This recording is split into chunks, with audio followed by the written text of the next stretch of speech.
The rain started early that Tuesday morning in Millbrook Valley, and it did not look like it would stop anytime soon. Jack Morrison stood on the porch of his small cabin watching the dark clouds roll across the Montana sky. He had seen plenty of storms in his 32 years, but something about this one felt different. The air was heavy and the wind carried a smell that reminded him of danger. Jack was a ranch hand who kept to himself most of the time. People in town called him cold and unfriendly, but he did not care much about what they thought. He had his horses and his cattle and his piece of land up on the rocky hill, where his grandfather had built this cabin many years ago. By noon, the rain was coming down so hard that Jack could barely see 20 feet in front of him. He went out to check on his horses and moved them to the upper barn where they would be safe from any flooding. The Miller Creek that ran through the valley was already rising fast, and Jack did not like the look of it. That creek was usually so calm and lazy that kids played in it during summer, but now it looked angry and mean. Jack secured all the gates and made sure everything was tied down properly. His hands were rough and weathered from years of hard work, but they moved with the kind of skill that comes from doing the same tasks over and over again. 3 miles down from Jack's cabin was a small white farmhouse where Claire Bennett lived alone. She was 28 years old and 7 months pregnant with her first child. Her husband, Paul, had been a deputy sheriff in Millbrook Valley, and everyone had loved him. He was brave and kind and always ready to help anyone who needed it. But 6 months ago, Paul had died in a terrible car accident on the highway, and Claire had been alone ever since. She sat in the farmhouse with one hand resting on her belly, feeling her baby move inside her. The house had belonged to Paul's parents, and they had given it to Paul and Claire as a wedding present. Claire and Paul had planned to raise their family here and fill the rooms with children and laughter, but now those dreams felt like they belonged to someone else. The rain got worse as the afternoon went on, and Claire started to feel worried. She could hear the water rushing somewhere close by, and when she looked out the window, she saw that the yard was already covered with several inches of water. The farmhouse sat in a low spot in the valley, and Claire realized with growing fear that the water was rising much faster than it should. She tried to call the emergency services on her phone, but the signal was not working. She tried the landline, but that was dead too. Claire felt her heart start to beat faster, and she told herself to stay calm for the baby's sake. She went upstairs to the bedroom and looked out the window, hoping to see someone driving by on the road. But the road was empty and the water was getting higher. Jack had been watching the creek for the past hour, and he knew something bad was going to happen. The water was rising at a speed he had never seen before, and it was already spilling over the banks. He grabbed his radio and tried to reach the town's emergency center, but all he got was static and noise. Jack made a decision right then. There were several farms in the low-lying areas near the old bridge, and he knew those people would be in trouble soon if they were not already. He went to the barn and saddled up his best horse, a strong brown mare named Dusty, who had carried him through plenty of tough situations before. Jack put on his heavy raincoat and his wide-brimmed hat and rode out into the storm. The water was already up to Dusty's knees by the time Jack got close to the farmhouses near the bridge. He checked the first 2 houses and found them empty. The families must have left earlier when they saw the weather getting bad, but when Jack came around the bend and saw Claire's white farmhouse, he knew immediately that someone was still inside. The water was pouring into the first floor, and he could see through the upstairs window that there was movement. Jack pushed Dusty forward even though the current was strong enough to knock them both over. The horse struggled, but she trusted Jack and she kept going. Jack called out as loud as he could, but his voice was almost lost in the roar of the water and the howling of the wind. Then he saw Claire appear at the upstairs window. Her face was pale and her eyes were wide with fear. She opened the window and leaned out. "The stairs are underwater," Claire shouted down to him. "I cannot get down." Jack looked at the situation and thought fast. The water was rising every minute, and the old farmhouse was already starting to shake from the pressure of the flood. He could see cracks forming in the walls on the first floor. He moved Dusty as close to the house as he could and stood up in his stirrups so he could reach the edge of the porch roof. "You need to climb out onto the roof," Jack called up to Claire. "Then slide down to me and I will catch you." Claire looked terrified, and Jack could see her hand move to protect her pregnant belly. She was scared not just for herself but for her baby. But Jack also saw something else in her face. He saw courage and determination. This was Paul Bennett's widow, and Paul had been known all over town for being brave. That same strength was in Claire. She climbed through the window slowly and carefully. Her pregnant belly made everything harder, and Jack could see her struggling. He positioned Dusty right below the roof and held his arms up ready to catch her. The house made a terrible groaning sound, and Jack knew they did not have much time left. Claire slid down the wet roof, and Jack caught her. She was heavier than he expected because of the baby, but Jack was strong, and he pulled her safely onto the horse in front of him. Dusty stayed steady even though the water was swirling around. Her legs and the current was trying to push them all downstream. "Hold on tight," Jack said, and Claire wrapped her arms around the saddle horn. Jack put one arm around her to keep her secure, and with his other hand he guided Dusty away from the house. They had only gone about 50 feet when there was a huge cracking sound behind them. Jack looked back and saw the entire farmhouse collapse into the muddy water. It happened so fast that it seemed unreal. One moment the house was there, and the next moment it was just gone, swallowed up by the flood like it had never existed at all. Jack guided Dusty through the rushing water using a route that he had learned years ago when his father was still alive. His father had taught him to always know the high ground and the safe paths in case of emergencies, and Jack was grateful for that knowledge now. The water was strong and it pulled at them from every direction, but Dusty was a good horse and she kept her footing. Claire held on tight, and Jack could feel her shaking against him. He did not know if she was shaking from cold or from fear or from both, but he kept his arm firm around her to let her know she was safe. It took them almost an hour to reach Jack's cabin, and by then it was getting dark. The cabin sat on top of a rocky hill that Jack's grandfather had chosen specifically because it was the highest point around. The old man had been smart and careful, and he had built the cabin to last through anything. Jack helped Claire down from the horse, and she almost fell because her legs were so weak. Jack caught her and steadied her, and then he led her inside while Dusty went to find shelter in the barn on her own. The horse knew the way, and Jack trusted her to take care of herself. Inside the cabin, Jack got a fire going in the stone fireplace while Claire collapsed onto his old couch. She was soaking wet and trembling all over, and Jack brought her a pile of blankets and a cup of hot coffee. He did not say much because he was not good with words, but he moved around the cabin, doing what needed to be done. He found some dry clothes for Claire and left them on the chair near the bathroom so she could change in private. When she came back out wearing his oversized flannel shirt and sweatpants, she looked small and lost, but at least she had stopped shaking so much. "Thank you," Claire said, and her voice sounded rough, like she had been crying. "If you had not come for me, I would have died. We both would have died." She put her hand on her belly again, and Jack saw the way she looked down at it with such fierce love and protection. Jack nodded and poured himself a cup of coffee. "Could not leave you there," he said simply. "Storm is not stopping anytime soon. You will need to stay here until the water goes down." That first night they did not talk much. Claire was exhausted and in shock from everything that had happened. Jack gave her his bed and told her to rest while he made a place for himself on the floor by the fire. Claire tried to argue and say that she could not take his bed, but Jack just shook his head and said it was already decided. She was too tired to fight about it, so she went into the bedroom and closed the door. Jack sat by the fire, listening to the storm rage outside and thinking about how close they had come to disaster. If he had waited even 5 more minutes, Claire would have been swept away when the house collapsed. The thought made him feel cold inside. The next morning, Claire woke up to the smell of bacon and coffee. She came out of the bedroom to find Jack cooking breakfast on the old stove. He had made eggs and bacon and toast, and he served it to her without any fuss. They ate together in silence at first, but then Claire started asking questions about the cabin and the ranch, and Jack found himself talking more than he usually did. He told her about his grandfather building this place and his father running cattle on the land, and how he had been alone here for 5 years since his father died.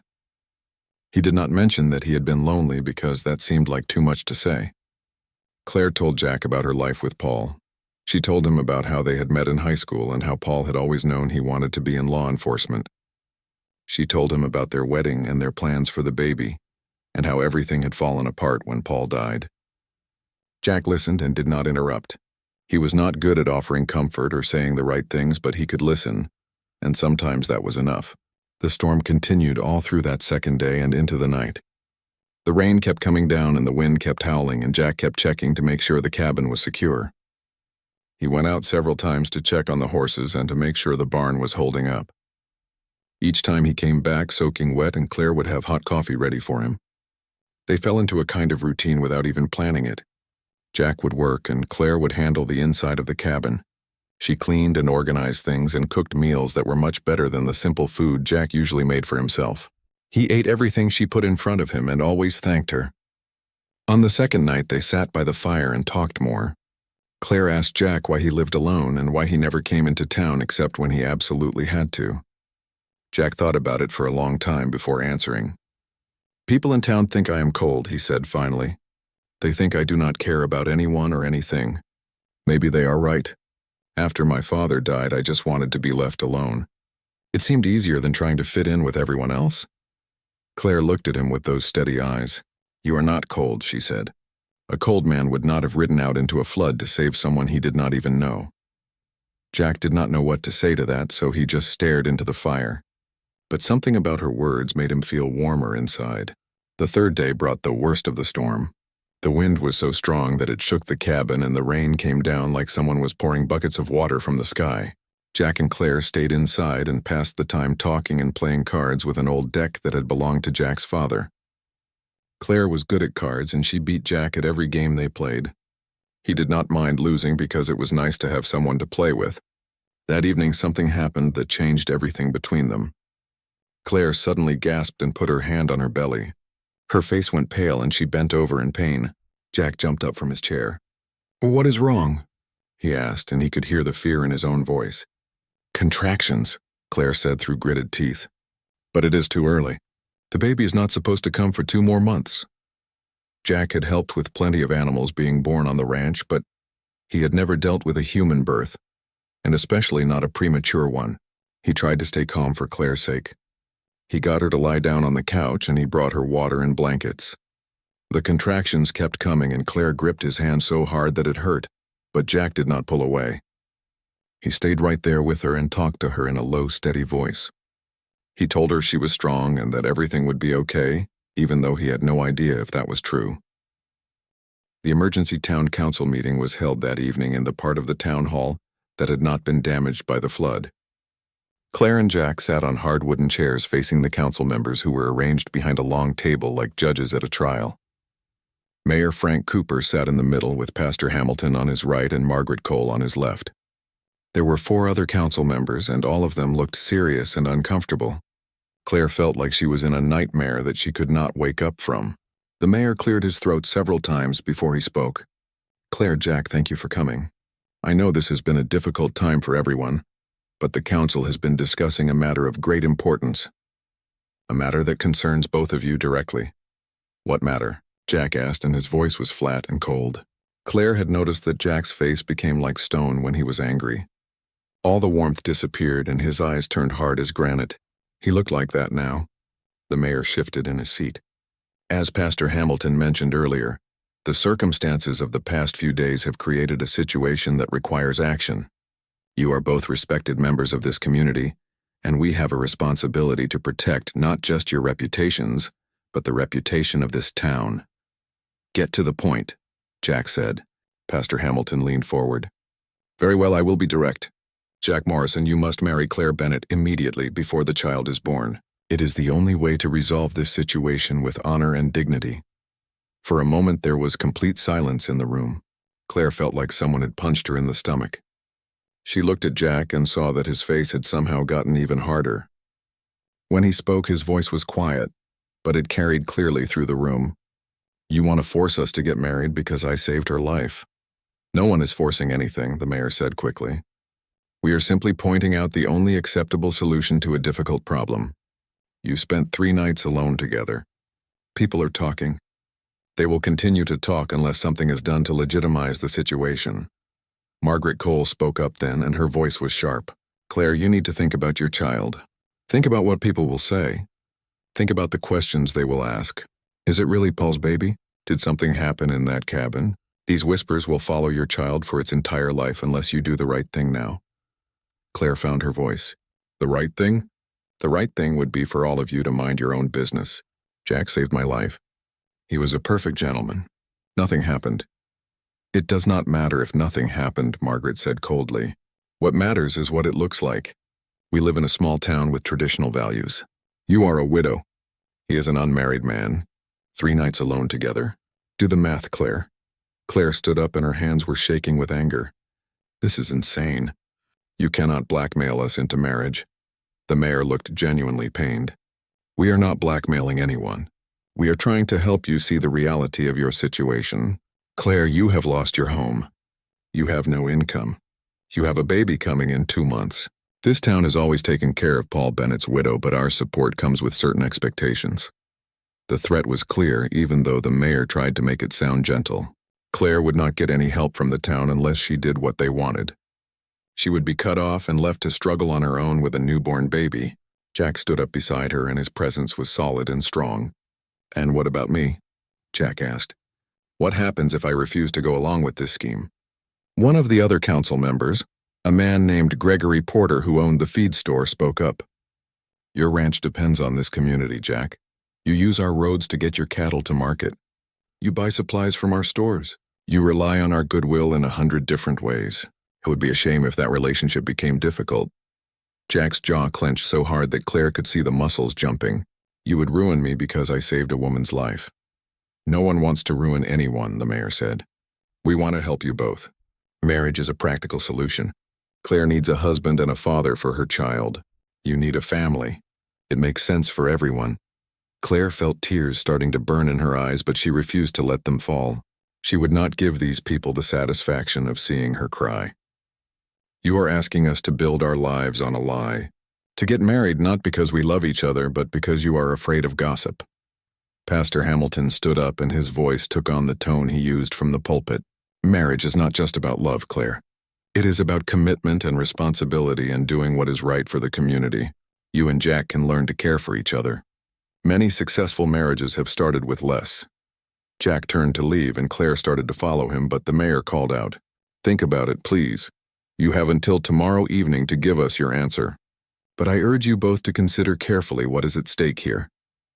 Outside the town hall, Claire finally let the tears come. She walked quickly away from the building and from all the people who were staring at them. Jack followed her silently and did not try to stop her or comfort her. They walked all the way to the old cemetery at the edge of town where Paul was buried. Claire collapsed next to Paul's grave and sobbed.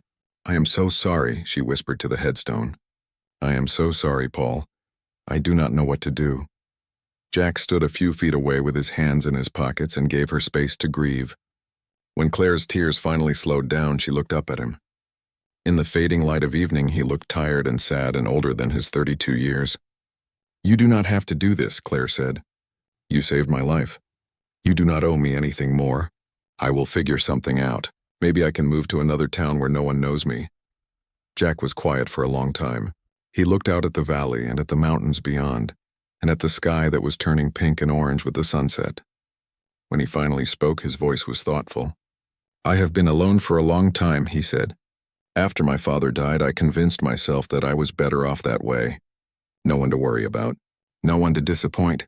But these past few days with you in my cabin, it reminded me of something. It reminded me that being alone is not the same as being happy. He turned to look at her and his eyes were softer than she had ever seen them. I do not know you well enough to say I want to marry you.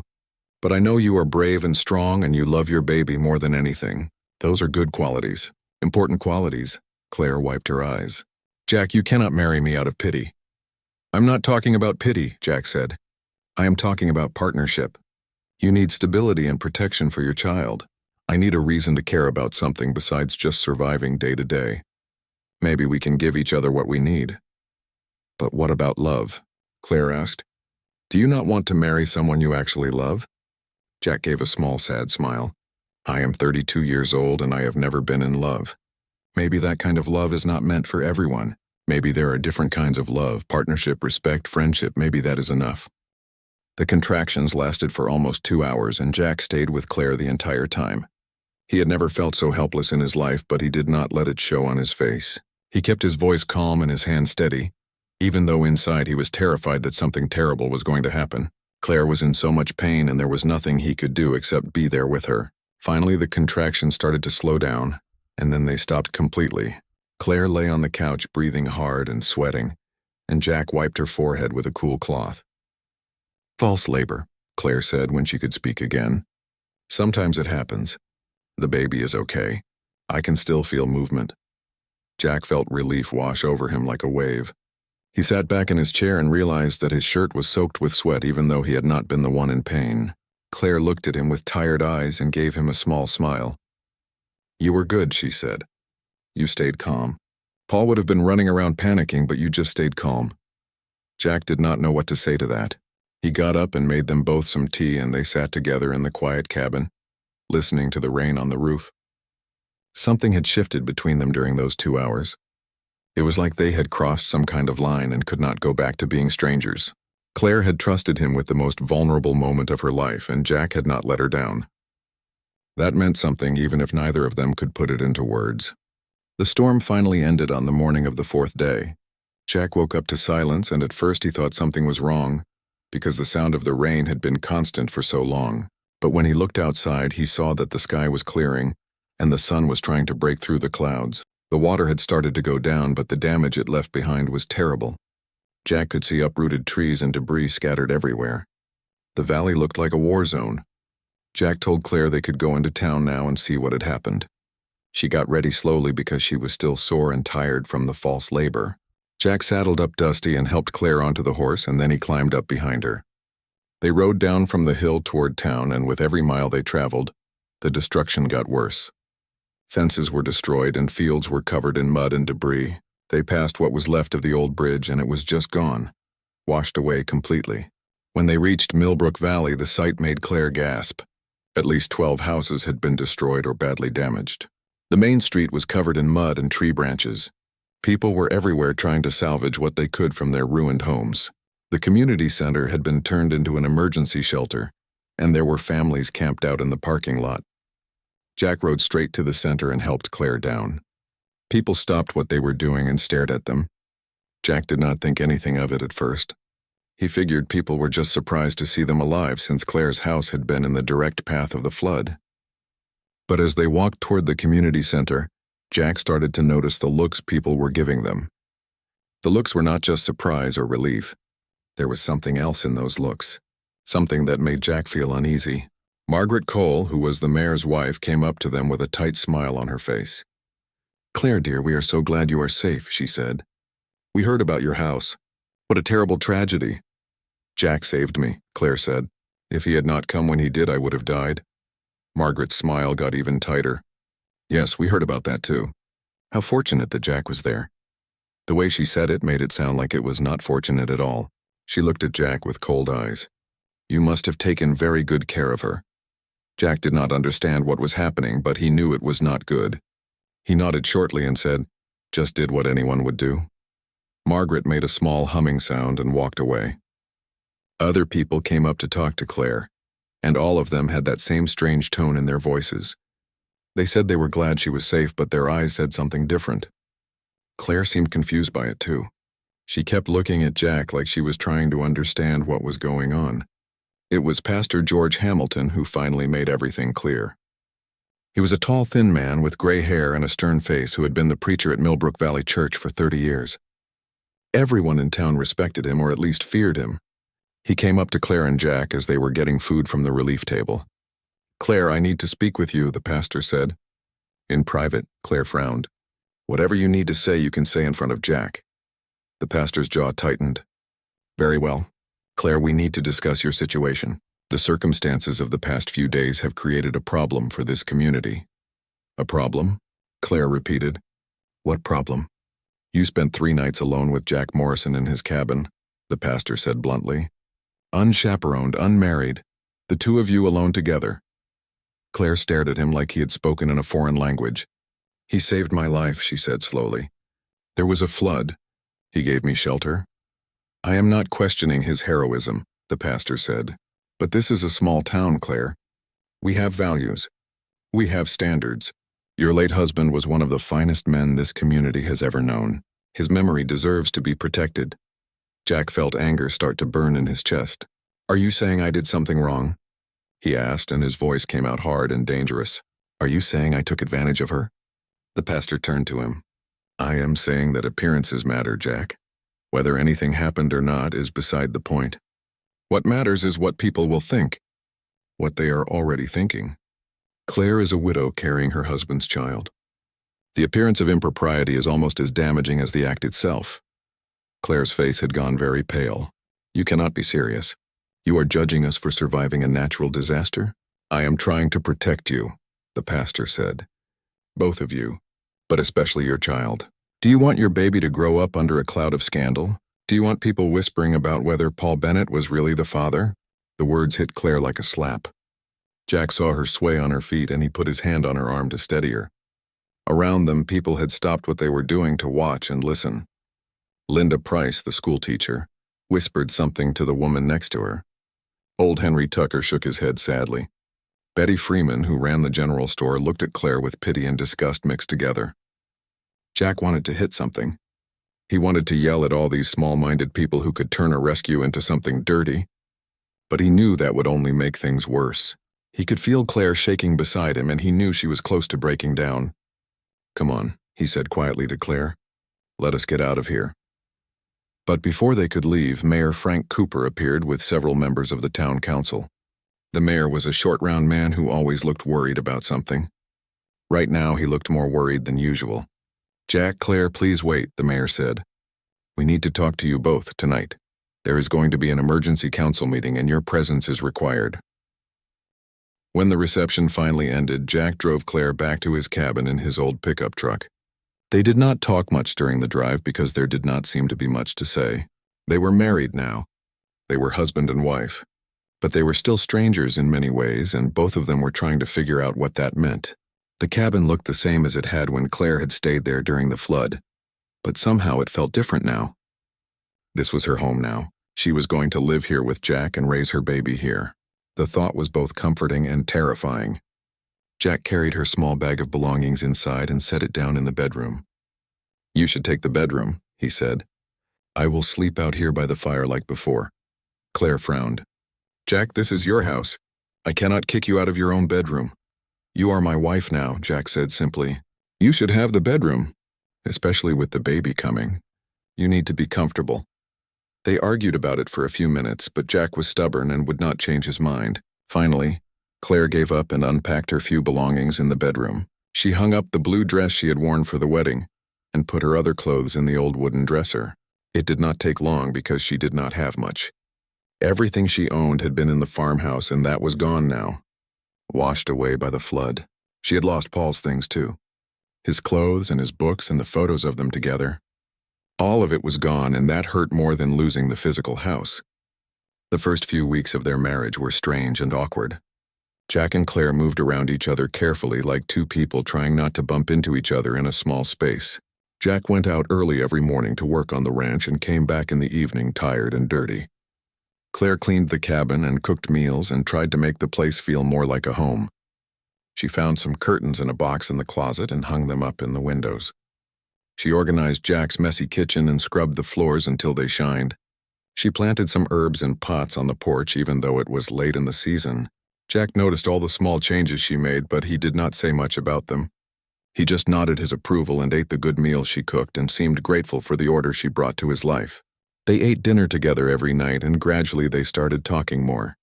Not about anything deep or important at first, just small talk about the weather and the ranch and the town, but slowly they began to share more.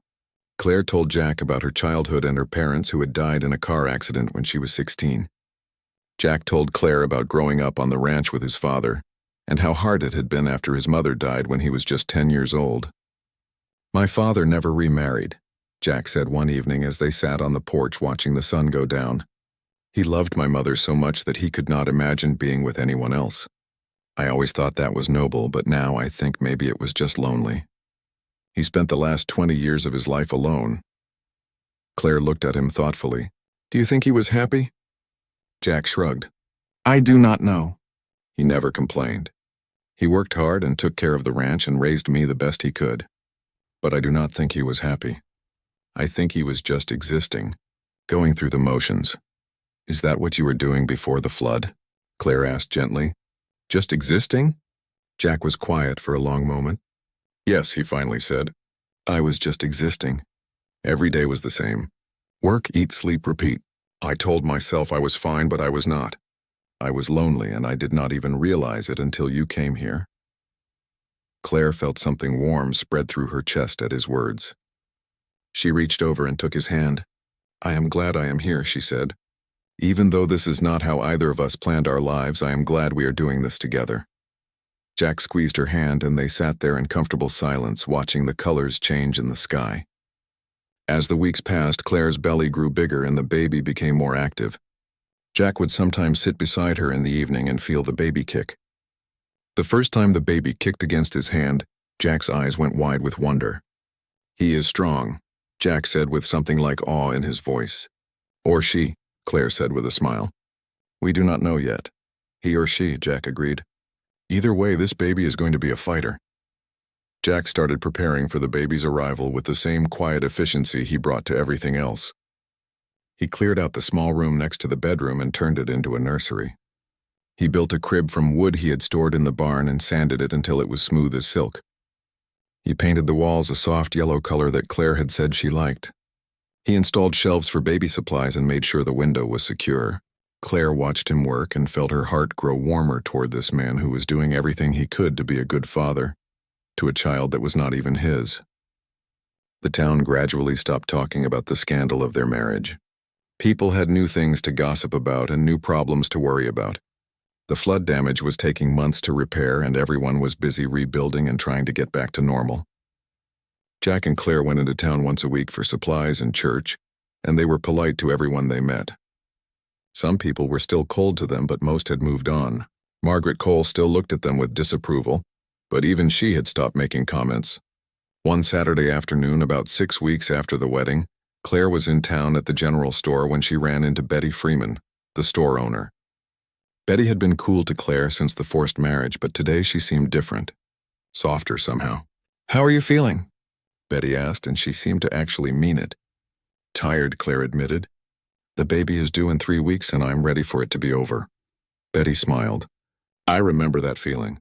I had 4 children, and every time I reached the end I thought I could not do it anymore. But you will be fine, and Jack will take good care of you. Claire looked at her in surprise. Do you really think so? I do, Betty said. I know some people in this town judged both of you harshly. I was one of them, and I am sorry for that. But I have been watching you two together, and I can see that you are making it work. Jack looks happier than I have ever seen him. And you look stronger. Sometimes marriages that start for practical reasons turn into something real. Claire felt tears prick at her eyes. She had not realized how much she needed to hear something kind from someone in this town. Thank you, she said softly. That means a lot. That evening, Claire told Jack about her conversation with Betty Freeman. Jack was working on fixing the porch railing that had come loose, and he paused to listen. Do you think it is true? Claire asked. Do you think this could turn into something real? Jack set down his tools and looked at her. I think it already is something real, he said. Maybe not the kind of real that people write poems about, but real in its own way. We are partners. We take care of each other. We are building a life together. That is real, Claire nodded slowly. I think you are right. This is real. It is just different from what I had with Paul. Different is not bad, Jack said. Different is just different. That night, Claire lay in bed thinking about Jack's words. He was right. This was real. She cared about Jack now. She looked forward to seeing him at the end of the day. She liked talking to him and listening to his quiet observations about life. She felt safe with him in a way she had not felt safe since Paul died. It was not the passionate love she had shared with Paul, but it was something solid and dependable and good. Maybe that was enough. Maybe that was even better in some ways because it was built on something stronger than just emotion. Claire went into labor on a cold Tuesday morning 3 weeks after her conversation with Betty Freeman. She woke up just before dawn with a cramping pain in her lower back. At first she thought it was just the usual discomfort of late pregnancy, but then the pain got stronger and started coming in waves. She lay in bed for about 20 minutes timing the contractions before she realized that this was the real thing. The baby was coming. She got up carefully and went to the bedroom door. Jack was already awake and sitting by the fire drinking coffee like he did every morning. When he saw her standing in the doorway, he knew immediately that something was happening. Is it time? He asked, and his voice was calm, but Claire could see the flash of concern in his eyes. Yes, Claire said. The contractions are about 8 minutes apart. Jack moved quickly. He helped Claire get dressed in comfortable clothes, and then he went to start the truck. The county hospital was 45 minutes away on good roads, but with the flood damage it might take longer. Jack drove carefully but as fast as he dared while Claire breathed through the contractions in the passenger seat. She had prepared herself for this moment. She had read books and talked to other mothers and practiced her breathing. But nothing could really prepare a person for the reality of labor.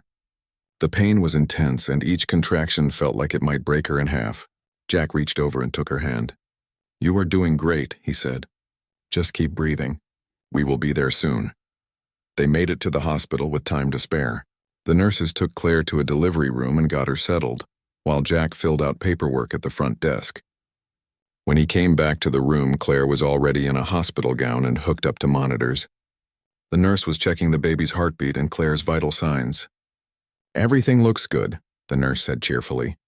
"You are at about 4 centimeters dilated. It will probably be several more hours." Several more hours turned out to be 8. 8 long, difficult hours of labor. The contractions got stronger and closer together. Claire tried different positions and breathing techniques, and eventually she got an epidural that helped with the pain. Through it all, Jack stayed by her side. He held her hand and wiped her forehead with a cool cloth and reminded her to breathe. He did not say much because he did not need to. His presence was enough. The nurses kept coming in to check on Claire's progress, and each time they said she was getting closer. Finally, around 6 in the evening, the doctor came in and examined her. "You are fully dilated," the doctor said. "It is time to push." The next hour was the hardest thing Claire had ever done. She pushed with every contraction, and the pain was so intense that she thought she might pass out. But Jack was there talking to her in his steady voice, telling her she could do this. She squeezed his hand so hard that she was probably hurting him, but he never complained or pulled away. And then suddenly, after one final enormous push, the baby was out. Claire heard a cry, and the doctor held up a small red squirming infant. "It is a boy," the doctor announced with a smile. "A healthy baby boy." Claire started crying and laughing at the same time. The nurses cleaned the baby and wrapped him in a blanket and then placed him in Claire's arms. She looked down at her son and felt her heart expand with a love so fierce and overwhelming that it took her breath away. The baby had dark hair and tiny perfect fingers, and when he opened his eyes they were a deep blue. "He is beautiful," Claire whispered. "He is perfect."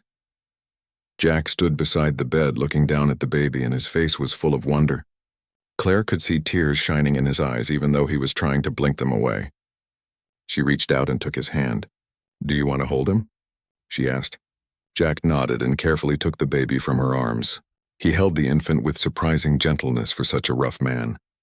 He looked down at the tiny face, and a tear finally escaped and rolled down his weathered cheek. "Hello there, little one," Jack said softly. "Welcome to the world." Claire watched them together and felt something shift inside her. This was her family now. This strange man who had saved her life and married her out of duty and cared for her with quiet devotion. And this precious baby who was part of her and part of Paul, but who would be raised by Jack. They were a family. Maybe not a conventional family, but a real one. "What are you going to name him?" Jack asked. Claire had thought about this for weeks. She wanted to honor Paul, but she also wanted to acknowledge Jack and what he had done for them. "Paul Jack Bennett Morrison," she said. "Paul for his father, Jack for you, Bennett for the family he came from, Morrison for the family he is joining." Jack looked at her and his eyes were full of emotion. "Are you sure? You do not have to put my name in there." "I want to," Claire said firmly. "You are going to be his father in every way that matters. You deserve to have your name be part of his." Jack nodded and looked back down at the baby. "Paul Jack Bennett Morrison," he repeated. "That is a strong name for a strong boy." They stayed at the hospital for 2 days while Claire recovered and learned how to care for a newborn. Jack stayed with them the whole time, sleeping in an uncomfortable chair by Claire's bed and helping with diaper changes and feedings. He was awkward at first, like most new fathers, but he learned quickly. By the time they left the hospital, he could change a diaper almost as fast as the nurses. The drive back to the cabin was slow and careful because Jack was nervous about driving with such precious cargo. Little Paul slept in his car seat the whole way home, completely unaware of how much his life had already changed. When they pulled up to the cabin, Jack helped Claire inside and got her settled on the couch. Then he brought the baby in his carrier and placed him gently beside her. "Welcome home," Jack said to both of them. Over the next few weeks, they fell into a rhythm. Claire was exhausted from the round-the-clock feedings and diaper changes, but Jack helped as much as he could. He would get up in the night and bring the baby to Claire for feeding and then change him afterward so Claire could go back to sleep. During the day, he did his ranch work but came back to the cabin frequently to check on them. He cooked meals and cleaned the house and did laundry without being asked. He was a natural caretaker even though he had never done any of this before. One afternoon when Paul was about 3 weeks old, Claire was sitting in the rocking chair in the nursery feeding him when Jack came in. He leaned against the doorframe and watched them with a soft expression on his face. "You are good at this," Jack said. "Being a mother," Claire smiled. "I am learning. We both are." Jack came closer and knelt down beside the rocking chair so he could see the baby's face. Paul had finished eating and was making little cooing sounds while he looked around with unfocused eyes.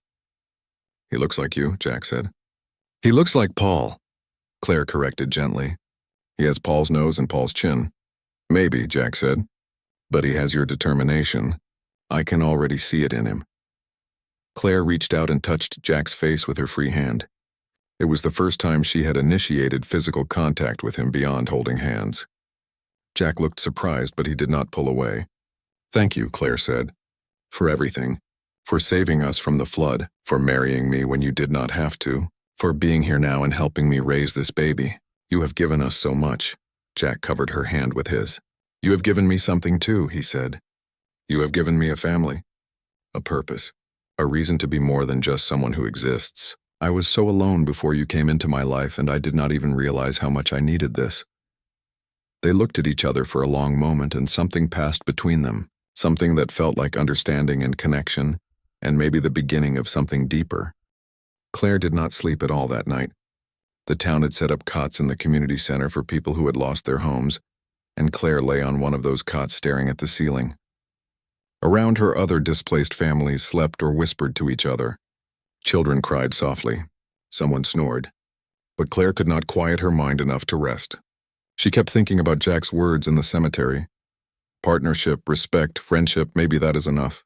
Was it enough? Could she really marry a man she barely knew? But then again, what choice did she have? The town had made it clear that she would be cut off if she refused. She had no money and no home and a baby coming in 2 months. Pride would not feed her child or keep him warm. She thought about Paul and felt guilty for even considering marrying someone else. But Paul was gone and he would never come back. She had to think about their baby now.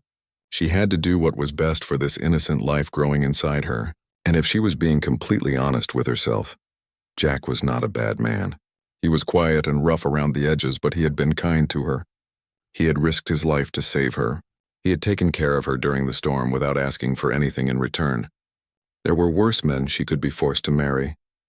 The next morning, Claire found Jack at the relief station where volunteers were handing out food and supplies. He looked like he had not slept much either. There were dark circles under his eyes and his face looked tired. When he saw her, he gave her a small nod and brought her a cup of coffee and a plate of eggs. "We need to talk," Claire said quietly. Jack nodded again, and they walked away from the crowd to a spot near the damaged church where they could speak privately. Claire took a deep breath and said what she had decided during the long sleepless night. "I will marry you if you still want to. But I have conditions." Jack raised an eyebrow. "Conditions?" "This marriage will be on our terms, not the town's terms," Claire said. "We will do what they want and get married to protect my baby. But how we live our lives after that is our business. No one else gets a say." Jack thought about this for a moment and then nodded slowly. "I agree. What else?" "I want honesty between us," Claire continued. "No pretending. No acting like we are something we are not. We will be partners like you said. We will help each other and respect each other. But we do not have to pretend to be in love if we are not." "That seems fair," Jack said. "Is there anything else?" Claire hesitated and then said, "I want to keep talking about Paul with our child when he is old enough to understand. Paul was his real father, and I do not want him to forget that. If we do this, if we get married, you will be raising another man's son. I need to know that you are okay with that." Jack looked at her for a long moment, and his expression was serious but not angry. "Claire, I know what I'm agreeing to. This baby is Paul's child, and that is fine. I will raise him like my own, but I will not try to erase Paul's memory." "That would not be right." Claire felt tears prick at her eyes again, but this time they were different tears. She reached out and took Jack's rough hand in hers. "Thank you," she said softly, "for everything." They went to see Pastor Hamilton that morning and told him their decision. The pastor looked satisfied and relieved, like he had won some kind of victory. He immediately started making arrangements for the wedding. It would take place in 2 days, he said. That would give them time to get the proper paperwork filed and to let the town know. Claire wanted to protest about how fast it was all happening, but she knew there was no point. The town wanted this done quickly before any more damage could be done to their precious reputations. The next 2 days passed in a blur. Women from the church brought Claire a simple blue dress to wear for the wedding. It was borrowed from someone's closet, and it was a little big on her, but at least it was clean and pretty. Jack wore his cleanest shirt and a suit jacket that had belonged to his father. The jacket smelled faintly of mothballs, but it fit him well enough.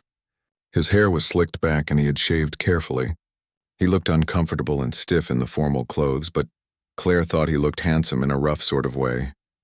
The wedding was held in the church on a Thursday afternoon. It seemed like the entire town came to witness it. Claire walked down the aisle alone because there was no one to give her away. Her parents had died when she was young, and Paul's parents had moved to Florida after he died. She felt very alone standing at the front of the church with all those eyes on her. But then Jack stepped up beside her and took her hand, and she felt a little bit stronger. Pastor Hamilton performed the ceremony, and his voice was loud and formal. He talked about the sacred bond of marriage and about duty and honor and commitment. He talked about building a life together and about the responsibilities that came with being husband and wife. Claire barely heard any of it. She was too busy trying to stay calm and not think about how strange this all was. She was marrying a man she had known for less than a week, a man who had saved her life but who was still mostly a stranger to her. When it came time for the vows, Jack spoke them in his quiet, steady voice. He promised to protect her and provide for her and care for the child she carried. His hand was warm and solid around hers, and his eyes were honest when he looked at her. Claire spoke her own vows and tried to mean them, even though everything felt surreal and dreamlike. She promised to be a good wife and partner to Jack. She promised to respect him and work beside him. She did not promise to love him because that felt like too much of a lie, but no one seemed to notice. Jack slipped a ring onto her finger, and Claire was surprised to see that it was a simple gold band that looked old and well worn.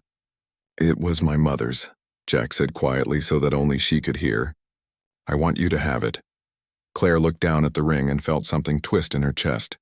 This ring had meant something to Jack's mother. It had been worn by a woman who had loved Jack's father, and now it was on Claire's finger. The weight of it felt heavy and important. When Pastor Hamilton pronounced them husband and wife, Jack leaned down and gave Claire a brief, awkward kiss on her cheek.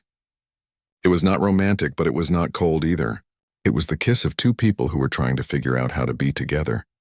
The congregation applauded politely, and Claire and Jack walked back down the aisle as husband and wife. The reception was held in the community center, and the mood was oddly cheerful considering the circumstances. People brought food and small gifts. They congratulated Jack and Claire and told them how happy they were that everything had worked out properly. Claire wanted to scream at them that nothing had worked out properly.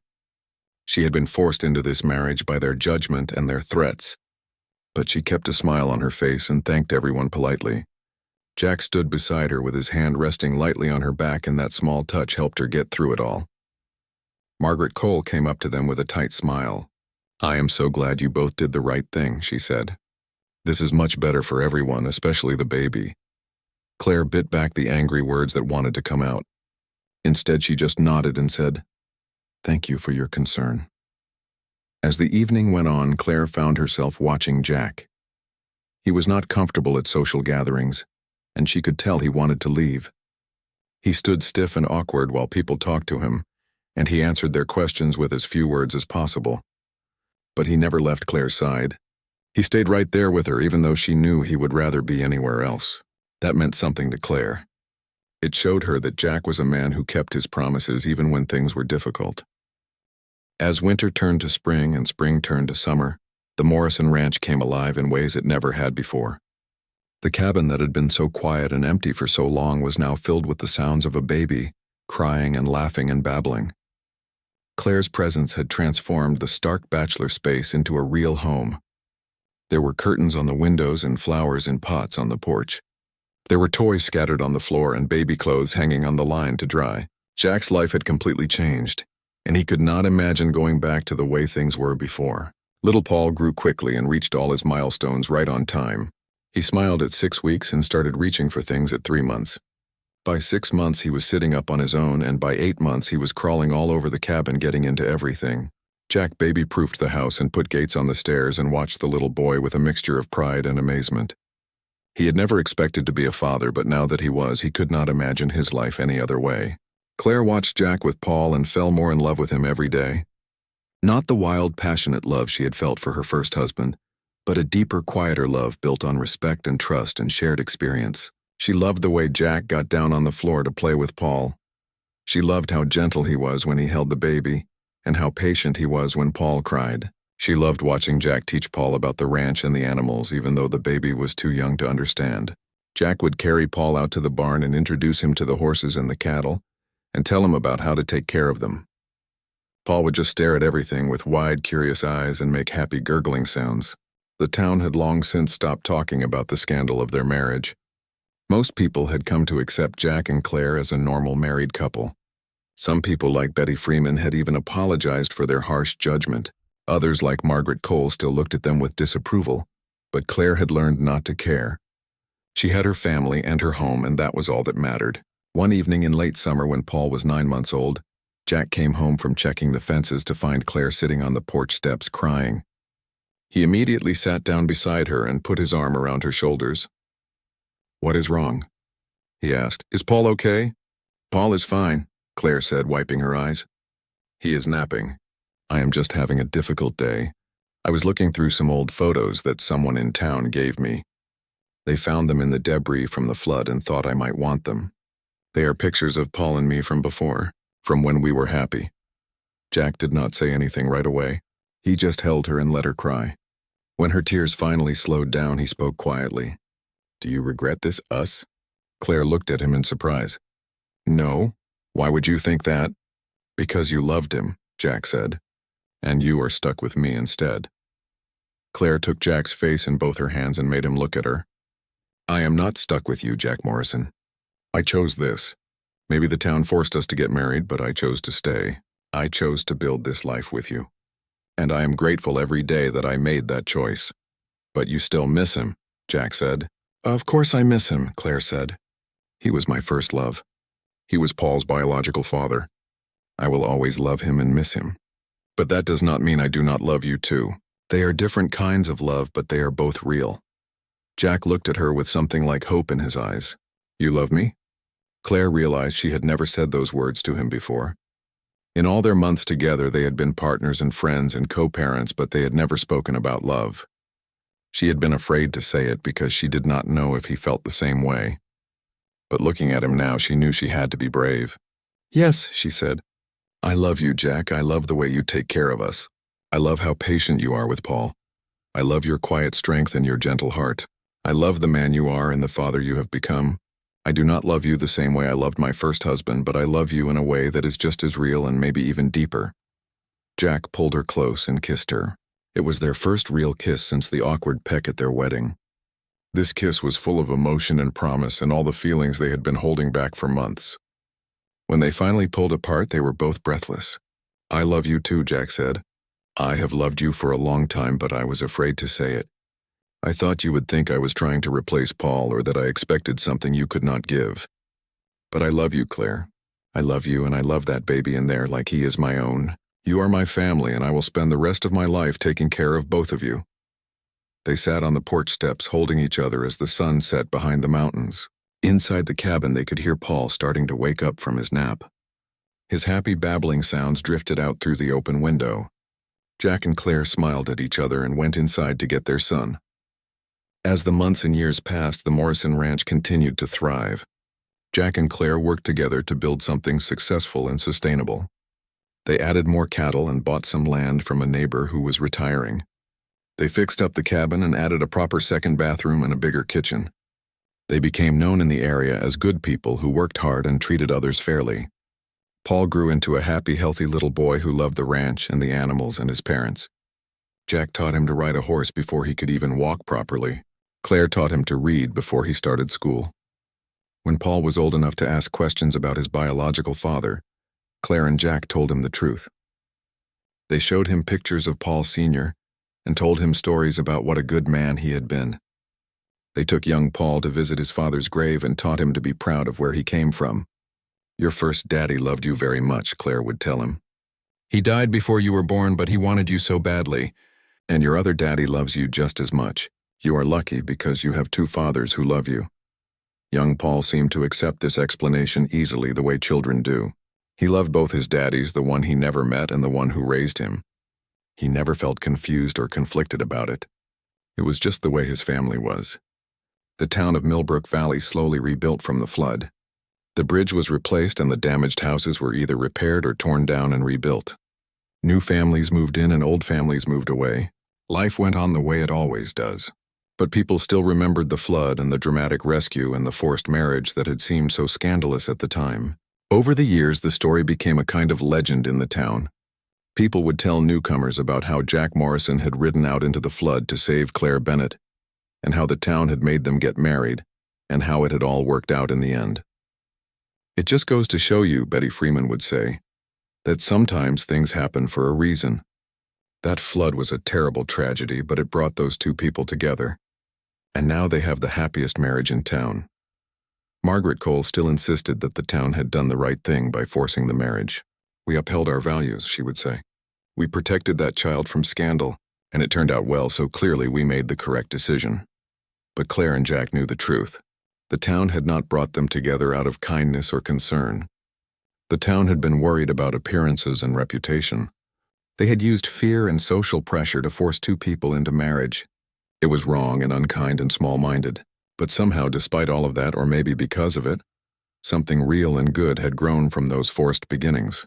On the 10th anniversary of the flood, Jack and Claire stood on the porch of their cabin, watching 9-year-old Paul play with the new puppy they had gotten him for his birthday. The boy was laughing and running through the yard, and the puppy was chasing him with happy barks. "Do you ever wonder what would have happened if the flood had never come?" Claire asked. "If we had never met?" Jack thought about it. Sometimes, but not often. "I try not to think about alternate versions of my life because this version is pretty good." Claire leaned against him. "This version is very good. But it is strange to think that if that storm had not happened, we would both be completely different people living completely different lives. You would still be alone in this cabin. I would be, well, I do not know where I would be. Or maybe we would have met some other way," Jack said. "Maybe we were always supposed to find each other and the flood was just how it happened." Claire smiled. "I like that idea, that we were meant to be together." "I know we did not start this marriage for the right reasons," Jack said. "The town forced us together and we agreed because we did not have any other choice. But I like to think that we made the right choices after that. We chose to be kind to each other. We chose to work together instead of against each other. We chose to build something real." "We did," Claire agreed. "And we will keep choosing each other every day for the rest of our lives." They watched their son play in the fading light of the summer evening, and they felt grateful for everything they had. The flood had taken so much from both of them. It had destroyed Claire's home and killed people in their community, and changed the landscape of the valley forever. But it had also brought them together and given them this family and this life, and that was worth everything.